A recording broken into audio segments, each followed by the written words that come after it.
ഒരിക്കൽ ഒരാൾ കുറച്ചു ദിവസം ഒറ്റയ്ക്ക് ചിലവഴിച്ച ശേഷം ബുദ്ധന്റെ ആശ്രമത്തിൽ അഭയം പ്രാപിക്കാൻ വന്നു. അയാൾ ബുദ്ധനോട് പറഞ്ഞു, ശ്രീ ബുദ്ധ, എൻ്റെ മനസ്സിൽ ചില ചോദ്യങ്ങളുണ്ട്. ആ ചോദ്യങ്ങൾക്കുള്ള ഉത്തരം താങ്കളിൽ നിന്ന് എനിക്കറിയണം. ബുദ്ധൻ പറഞ്ഞു, എന്നോട് പറയൂ, എന്താണ് നിങ്ങളുടെ ചോദ്യം?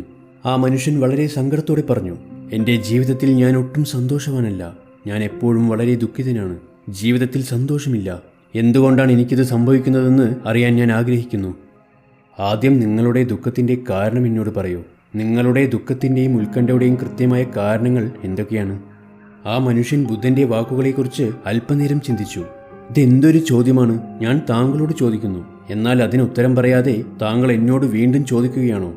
ബുദ്ധൻ പുഞ്ചിരിച്ചുകൊണ്ട് പറഞ്ഞു, ഇത് നിങ്ങളുടെ സങ്കടമാണ്. നിങ്ങളുടെ ദുഃഖത്തിൻ്റെ കാരണങ്ങൾ എന്താണെന്ന് നിങ്ങൾ അറിഞ്ഞിരിക്കണം.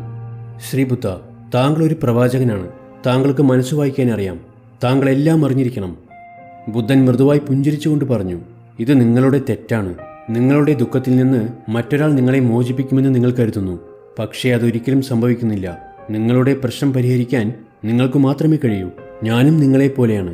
ഒരേ ഒരു വ്യത്യാസം, എനിക്ക് ആശയക്കുഴപ്പമില്ല. നിങ്ങളുടെ ഉള്ളിലെ ആശയക്കുഴപ്പം അവസാനിക്കുന്ന ദിവസം നിങ്ങളുടെ പ്രശ്നം പരിഹരിക്കാൻ നിങ്ങൾക്കൊരു ബുദ്ധൻ്റെയും അടുത്തേക്ക് പോകേണ്ടി വരില്ല. സുഹൃത്തെ, നിങ്ങൾ എപ്പോഴെങ്കിലും പൂക്കളെ ശ്രദ്ധാപൂർവം നോക്കിയിട്ടുണ്ടോ? അയാൾ ആശ്ചര്യത്തോടെ പറഞ്ഞു, ആരാണ് പൂക്കൾ കാണാത്തത്? ബുദ്ധൻ പറഞ്ഞു, പുഷ്പം രാവിലെ ഒരു പക്ഷിയെപ്പോലെ വിടരുന്നു. പകൽ വിരിഞ്ഞ് വൈകുന്നേരം അത് വാടുന്നു. വൈകുന്നേരത്തോടെ അവസാനിക്കുമെന്നറിഞ്ഞാൽ അവ സ്വയം വിരിയുകയില്ല. അതുപോലെ നിങ്ങൾ എപ്പോഴും ദുഃഖത്തെക്കുറിച്ച് ചിന്തിക്കുകയാണെങ്കിൽ നിങ്ങൾ ഒരിക്കലും സന്തോഷവാനായിരിക്കില്ല. എന്നേക്കും സന്തോഷത്തോടെ ജീവിക്കാൻ കഴിയുന്ന ഒരുപാട് കാര്യങ്ങൾ നിങ്ങളുടെ ജീവിതത്തിൽ ഇനിയുമുണ്ട്. നിങ്ങൾക്ക് പുഞ്ചിരിക്കാനും ജീവിതം ആസ്വദിക്കാനും കഴിയും. നിങ്ങൾ ഈ പാത പിന്തുടരുന്നില്ലെങ്കിൽ നിങ്ങൾക്ക് ജീവിതത്തിൽ സന്തോഷം കണ്ടെത്താനാവില്ല. ഞാൻ നിങ്ങൾക്ക് വഴി കാണിച്ചു തരാം. പക്ഷേ അത് ചെയ്താൽ മാത്രമേ നിങ്ങൾക്ക് ജീവിതത്തിൽ സന്തോഷമുണ്ടാകൂ. ഇത് കേട്ട് അയാൾ ഒന്നും മിണ്ടാതെ കുറച്ചു നേരം ആലോചിച്ചു. അയാൾ പറഞ്ഞു, എന്നാൽ ഗുരുദേവ, എനിക്കൊരു കാര്യം മനസ്സിലാകുന്നില്ല. എൻ്റെ ജീവിതത്തിലെ എല്ലാ പ്രശ്നങ്ങളും ഒറ്റയടിക്ക് പരിഹരിക്കാൻ കഴിയുമോ? ബുദ്ധൻ മറുപടി പറഞ്ഞു, ആരെങ്കിലും നിങ്ങളുടെ അടുത്ത് വന്ന് പറയുകയാണ്, അടുത്ത 10 നിമിഷത്തിനുള്ളിൽ നിങ്ങൾ മരിക്കും. ആ സമയം നിങ്ങൾ ഒരു പ്രശ്നത്തെക്കുറിച്ചും ഓർക്കില്ല. കാരണം ആ നിമിഷം നിങ്ങൾ ജീവിതത്തിൻ്റെ പരമമായ സത്യത്തെക്കുറിച്ച് മാത്രമേ ചിന്തിക്കൂ. അത് മരണമാണ്. പ്രശ്നങ്ങളെക്കുറിച്ചോർത്ത് എന്ത് പ്രയോജനമെന്ന് നിങ്ങൾക്ക് തോന്നും. 10 നിമിഷത്തിനുള്ളിൽ ഈ ലോകത്തിൽ നിന്നും ഞാൻ വിട പറയും. അതുമാത്രമായിരിക്കും നിങ്ങളുടെ ചിന്ത. ജീവിതത്തിൽ സന്തോഷവും ദുഃഖവും സ്ഥിരമായ ഒന്നല്ല. ഈ സുഖത്തിനും ദുഃഖത്തിനും കാരണം നമ്മുടെ കർമ്മവും ചിന്തകളുമാണ്. ബുദ്ധൻ പറയുന്നത് ശ്രദ്ധയോടെ അയാൾ കേട്ടുകൊണ്ടിരുന്നു. ഗുരുദേവ, അതിനാൽ ഞാൻ എപ്പോഴും മരിക്കാൻ പോവുകയാണെന്ന് കരുതണോ? അത് പ്രശ്നങ്ങൾ പരിഹരിക്കുമോ? ഇല്ല, ഒരിക്കലും അങ്ങനെ കരുതരുത്. ഈ ലോകത്ത് എൻ്റെ അസ്തിത്വം അനിശ്ചിതത്വമാണെന്നും ഞാൻ ഉള്ളിടത്തോളം കാലം സന്തോഷത്തോടെ ജീവിക്കുമെന്നും പ്രശ്നങ്ങൾ വരുമ്പോൾ അതിനെ നേരിടുമെന്നും ചിന്തിക്കുക. വളരെ ശ്രദ്ധാപൂർവം ചിന്തിക്കുക. നിങ്ങൾക്കിപ്പോഴും സന്തോഷങ്ങൾ നൽകുന്ന നിരവധി കാര്യങ്ങളുണ്ട്. അവയോടൊപ്പം ജീവിക്കുക. മനസ്സിനെ ഉറപ്പിക്കുക. അപ്പോൾ നിങ്ങളുടെ മനസ്സിൽ ഒരു ആശയക്കുഴപ്പവും ഉണ്ടാവില്ല. ജീവിതത്തിലെ എല്ലാ സങ്കടങ്ങളും വേദനകളും ആഗ്രഹം മൂലമാണ്. മനസ്സിനെ നിയന്ത്രിക്കുക.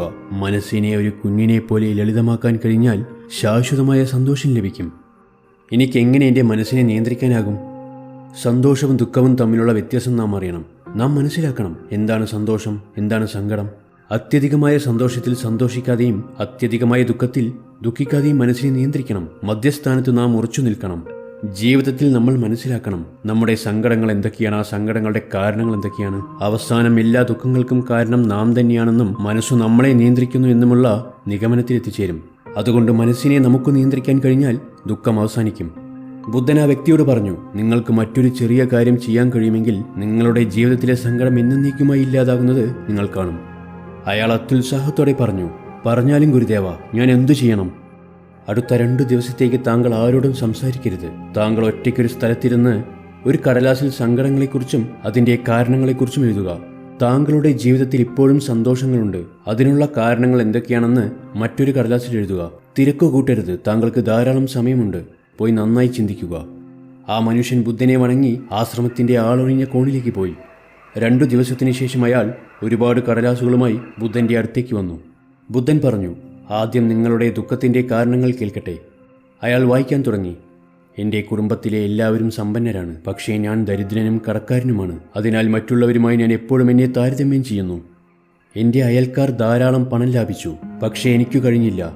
കാരണങ്ങൾ ഇവയാണ്. ഞാൻ ആദ്യമൊരു ജോലി ചെയ്ത് കുറച്ച് പണം സമ്പാദിച്ചു. പക്ഷേ മോശം കൂട്ടുകെട്ടുകൾ കാരണം ധാരാളം പണം ഞാൻ ചെലവഴിച്ചു. ഒന്നും തന്നെ ഞാൻ സൂക്ഷിച്ചു വെച്ചില്ല. എൻ്റെ ഭാര്യ വളരെ കാലമായി രോഗബാധിതയാണ്. ഇതിനുത്തരവാദി ഞാനാണ്. എൻ്റെ അശ്രദ്ധ കാരണം ഞാൻ അവളെ ഒരു വൈദ്യരുടെ അടുത്ത് കൊണ്ടുപോയില്ല. എൻ്റെ മനസ്സിലൊരു പവിത്രമായ ആഗ്രഹമുണ്ടായിരുന്നു എന്നതാണ് സത്യം. എൻ്റെ ഭാര്യ അസുഖം ബാധിച്ചു മരിച്ചാൽ വേറൊരു സ്ത്രീയെ വീണ്ടും വിവാഹം കഴിക്കുക. ഞാൻ ദിവസം മുഴുവൻ മായാലോകത്തായിരിക്കും. പല നേട്ടങ്ങളെക്കുറിച്ച് സ്വപ്നം കാണാൻ തുടങ്ങും. സങ്കല്പത്തിൽ സന്തോഷിക്കും. എന്നാൽ അവ യാഥാർത്ഥ്യമാകാത്തതിനാൽ വിഷമിക്കുകയും സങ്കടപ്പെടുകയും ചെയ്യും. എൻ്റെ സങ്കടങ്ങൾ മറക്കാൻ എല്ലാ ദിവസവും ഞാൻ മദ്യം കുടിക്കും. ഞാൻ മാത്രമാണ് ഇതിനെല്ലാം ഉത്തരവാദി. എനിക്കറിയാം അവയില്ലെങ്കിലും എനിക്കൊരു അത്ഭുതകരമായ ദിവസം ആസ്വദിക്കാമെന്ന്. എന്നാൽ മദ്യത്തിനും ലഹരിക്കും വേണ്ടി ഓരോ കാരണങ്ങളുണ്ടാക്കി ഞാനത് ഉപയോഗിക്കുന്നു. ഇതെല്ലാമാണ് എൻ്റെ ദുഃഖങ്ങൾ.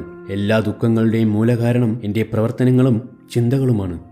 ഈ സമയം ഗൗതം ബുദ്ധൻ പുഞ്ചിരിച്ചുകൊണ്ട് പറഞ്ഞു, ഇനി നിങ്ങളുടെ സന്തോഷത്തിൻ്റെ കാരണങ്ങൾ എന്നോട് പറയൂ. ഇത്തവണ ആ വ്യക്തി വളരെ ആവേശത്തോടെ പറഞ്ഞു, ഞാൻ സന്തോഷവാനാണ്. എൻ്റെ ഉള്ളിൽ വളരെ സന്തോഷമുണ്ട്. കഴിഞ്ഞ 2 ദിവസങ്ങളിൽ ജീവിതം എന്തെന്ന് ആദ്യമായി ഞാൻ തിരിച്ചറിഞ്ഞു. എൻ്റെ സന്തോഷത്തിൻ്റെ കാരണങ്ങളുടെ നിര വളരെ വലുതാണ്. അത് വായിച്ചു തീരാൻ ഏതാനും മണിക്കൂറുകൾ എടുക്കും.